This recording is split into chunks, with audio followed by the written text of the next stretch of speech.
you. Welcome. Welcome to the show. Welcome. You know, here in the Southeast, football is huge, to say the least. And recently I had a chance to sit down with some legends from the Southeastern Conference, not only former coaches but players alike, many of which have become successful small business owners. We had a chance to sit down and discuss some of the correlations between success on the field and success in the business world. If you're a football fan, or if you're looking for a little bit of inspiration, or you're looking to get some tips on how to overcome obstacles in your professional life, this is a show you're not going to want to miss. Stick around. We'll be right back.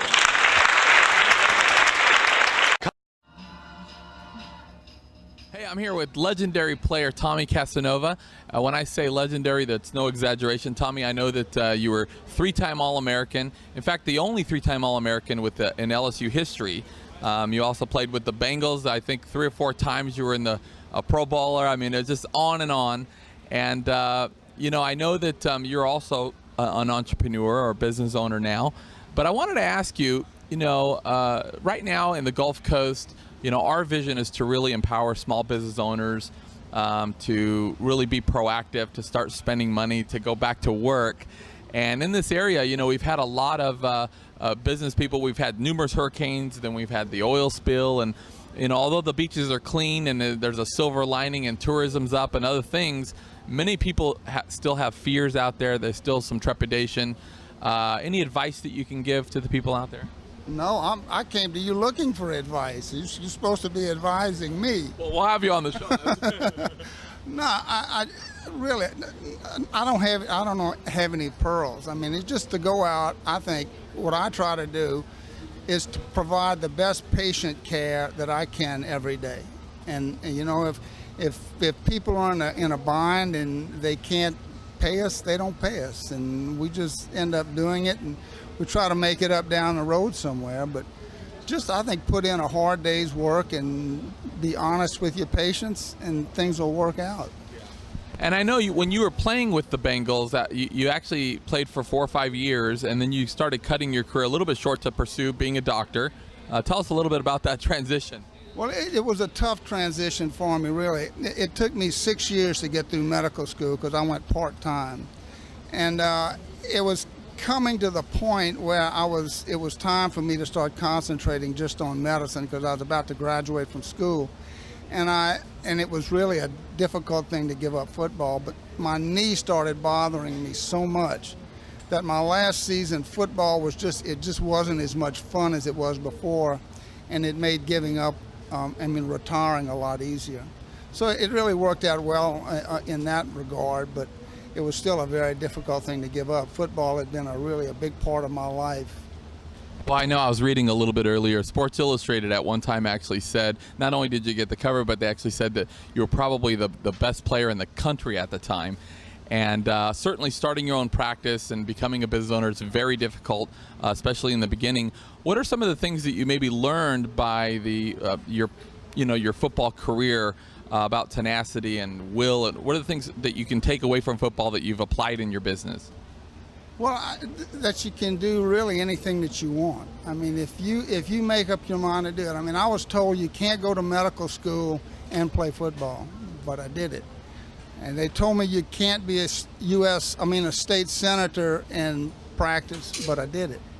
And they're just things that and I think I got that from my mother. I mean, you told my mother no, she was going to prove you wrong. And I think I got that same tenacity from her, that you tell me that I can't do it, I'm going to prove you wrong. And fortunately, those are one of the good things that stuck with me. Right. Well, I'll tell you, certainly you have done it. And I was sitting down recently, I did a seminar with Grant Wistrom from the Rams. And he had told me that, he says, you know, college was a blast. He dominated college. And then when he went to the pros, I asked him the difference. And he said, you know, I didn't love the pros. I loved college. My passion was at college ball. But college football was all about football. And when I went to the pros, it was a lot about business. And he says a lot of the football was kind of taken out of it. Did you experience any of that? Well, not really. You know, I don't know at what point he played. You know, back in my day, that we weren't getting paid anything like they're getting paid now. I mean, it is really astronomical. But Paul Brown was the head coach in Cincinnati when I was there, and Coach Brown just ran a different program. I mean, we were really a family up there, and I had as much fun in Cincinnati as you can possibly have. It was just wonderful. It was really the best part of my life, was playing up there, and until you start having kids and stuff at home, and then that overshadows everything. But in my single career, just being up in Cincinnati, and it was a wonderful experience. Well, I know that you were, with the Saints, and so tell us, and you have a huge career. Tell us what you're doing now. In the garbage business. I'm in the garbage business, and actually I love it. I mean, you get that same competition. I mean, it's a competitive business. I never thought that would be one of the industries that I had the most fun doing, but definitely enjoy it. I'm the regional municipal marketer, so I cover Mississippi, Louisiana, and Tennessee. So you get to see a lot of people as far as that have followed you in your career. Now they get to see you outside of the playing field. So it's pretty interesting, and definitely enjoy it. Still have a great relationship with the Saints, and I still do some stuff with them. But I look for. I'm a fan now. I'm a sports fan now, so that's what I look forward to seeing, the sports. How did your career help you as a businessman? I definitely, it's the relationships. It's about making relationships, and after you get done, you get to meet people that that are in business, and it may be an opportunity to be able to form a relationship. So the career is definitely one that, as playing sports, it opens up so many doors, and once you're done, it's about finding something that you enjoy and like doing. Talk to me about the business of coaching. Business? The business of coaching. Sort of gotten out of hand, in my opinion. When I was coaching, all I can compare with when I was coaching and now, I didn't have an agent. I didn't even know what I made until I got my first check, because I coached for the job and not the money. So it was a job that I was interested in. But it's a little sad to me that it's hard to get a ticket to see, say, an Alabama play if you don't have, quote, points where you have given some to the university, or you have some foundation or something, build your way up. Where I know when I was coaching at Texas A&M, this is a long time ago, I had a knothole section. If a kid wanted to see Texas A&M play, his mother and daddy may not get in the game, but he could get in the game for 50 cents. And you can't do that now, because everybody's building a new stadium, a new dressing room, a new training room, more practice fields, indoor facilities, because in recruiting, they tell me that everybody compares. Say you go to school for an education, but very little is said about one history department against the other history department, or one engineering school against the other engineering school. It's who's got the best locker room, who's got the best training room, who's got the best indoor facility. I'm telling you, in my opinion, you go to school for an education. Education is the key.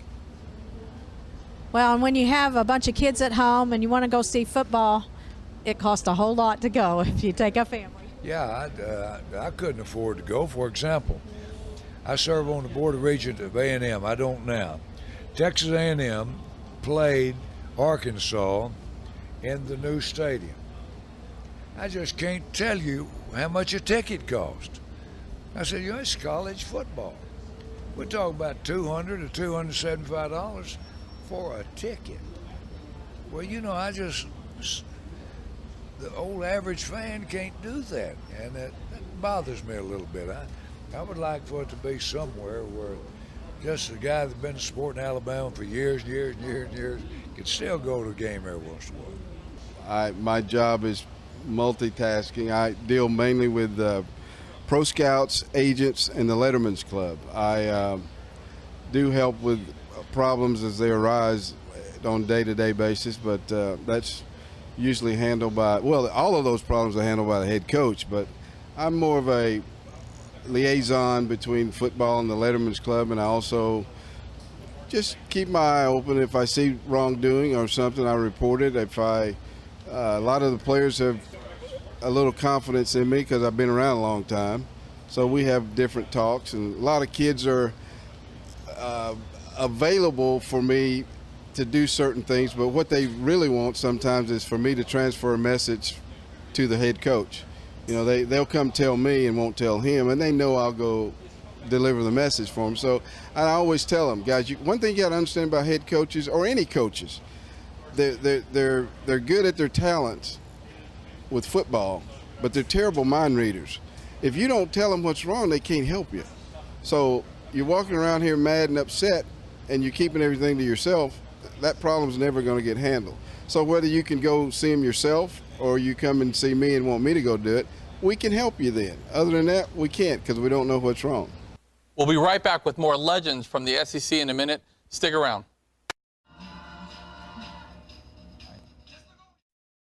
Hey, I'm here with legendary coach R.C. Slocum with Texas A&M. Coach, you've had such an amazing career, and you know, here in the Gulf Coast area, our vision is to really empower small business owners and entrepreneurs. And you know, obviously we've had our share of hurricanes, which we got another one coming this way.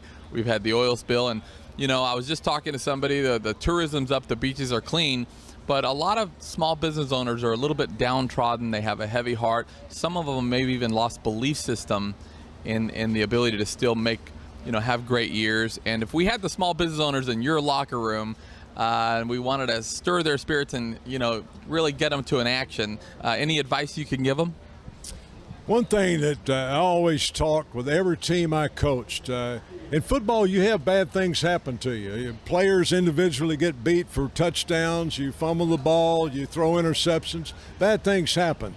And we made it almost like a choir practice of saying, in life, it's not the bad things that happen to you that are important, but it's how you react to those things.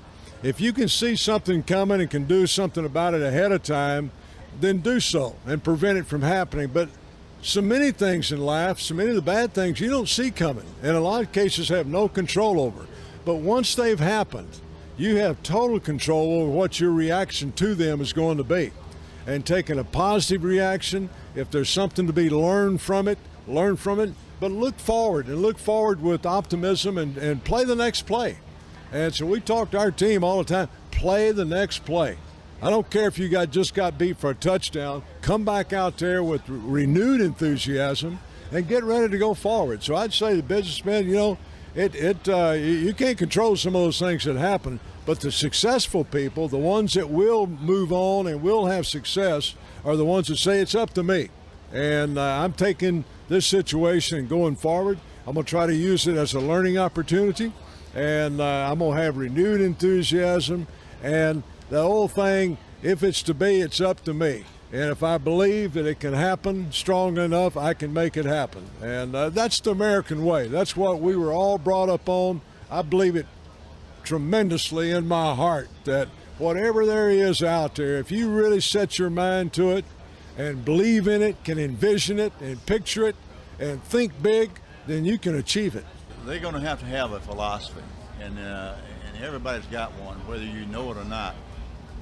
You have one, and I don't know what it is, but I can tell you what mine is, and I try to teach our football players and our team, and they bought into it. But think about it: attitude, work habits, and discipline. All right, you're going to have some setbacks down here in small businesses.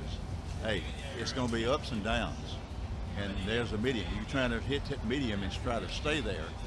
But the competition now in business, and you have these big businesses now that come in that just really knock the small businesses. You know, you got to overcome this somehow. How you do it? I mean, how do you? If we can't compete with the prices, we can't compete with the volume that they have. All right, we got to sell. We got to sell ourselves and sell our business. When people come in the stores, we got to be more friendly.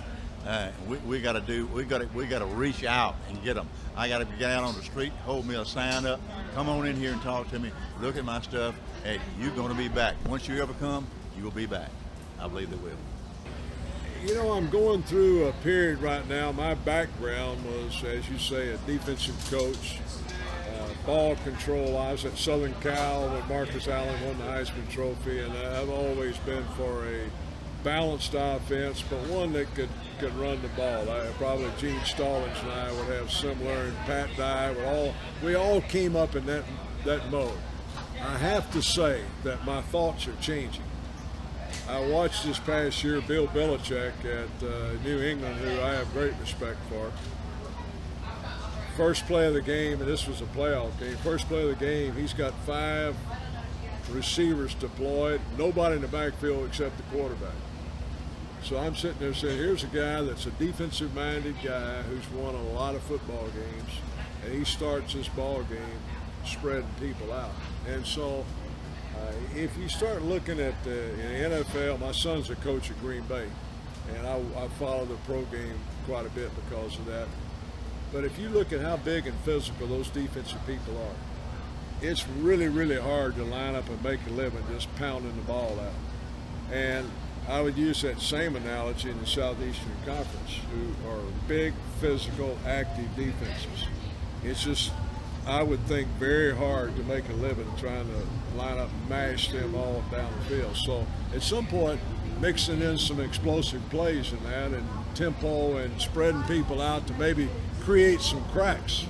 Instead of bunching them all in, try to create and make everybody defend a little bit wider area. I think there's some sense to that philosophy. So I'm kind of, they've kind of changing my thinking a little bit. As far as the early 90s, when the Southwest Conference was about to break up, when we started hearing that might happen, I was a coach, and my recommendation at that time was to see if we could go to the SEC, and we actually had some conversations. I called Roy Kramer and was commissioned by our board and president to do so, and said, Roy, if this thing comes apart over here, would there be any interest in the SEC from Texas A&M? And he said, well, I'll have to visit with some of the presidents. And so in just a few days, he called back and said there would definitely be strong interest in A&M. So that's been kind of in the make, and I always thought culturally, geographically, everything, it's a natural fit for us. They took us to Greece with them 3 different summers. We went over there on vacation with the Bush family. Jeb went along every summer, Jeb and Doro and Neil and the kids. And we had a great time. I have tremendous respect for him. I tell people of all the qualities that one would like in a man: humility, strength, courage, civility, all those things. He's got as many as any person I've ever met. I know everybody doesn't agree with me on that, but I have no doubts about my man. I've seen him in very public settings, and I've seen him in private settings. I've always just admired the human qualities that he has of caring for other people and downplaying his own significance and trying to upplay other people's significance. Really wonderful. That's one of the highlights of my life, to have gotten to know and be friends with him, and it's been a wonderful experience. He and Barbara would sit in I had a suite there when I was coaching, and they would sit in the box just about all the home games, and that's how we got to be good friends. So this library is on campus. I still go there on a regular basis and see them out there. They have an apartment there. Now I go around and speak to a lot of these touchdown clubs, quarterback clubs throughout the South and Southeast, and as just curiosity, a lot of times, all the time, I'd always, as part of my talk, I'd say, I'd like to ask you a question. Without the details of a playoff, just the current system versus a playoff, who would be in favor of some form of a playoff? Almost 100% everywhere you go. The fan, it's something that the fans wanted, and in my mind, I would tell people it's inevitable.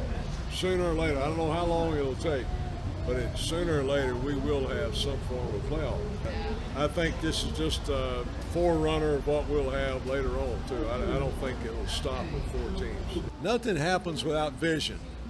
I think no one wins a championship without envisioning being able to win the championship and expanding your horizon and say, we can do that.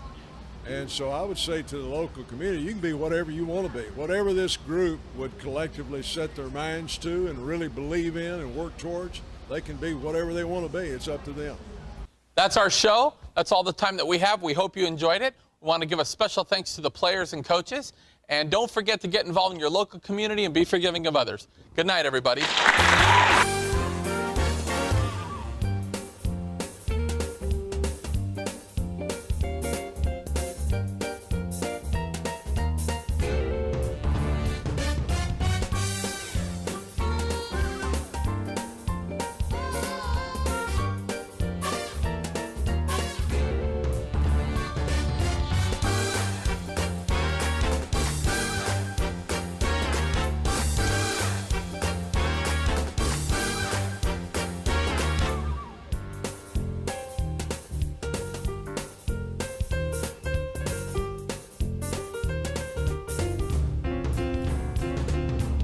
Hi, I'm Dan Vega, and thank you for watching our channel. I want to take a second to tell you about a resource that's helping thousands of people across the country, BLU University. BLU University is the premier online business school for entrepreneurs and business leaders. You know, if you find yourself in a day-to-day grind where you've lost your joy or you're just tired of struggling, then check out BLU.University. That's BLU.University. I can promise that you receive nothing short of a multi-million-dollar education.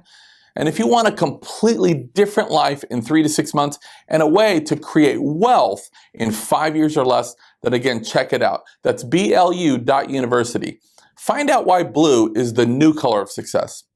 Also, make sure to subscribe to this channel or to give us a good rating, but that's only if you see value. And when you do receive value, make sure to share it with someone else. Thank you very much, and we'll see you next time.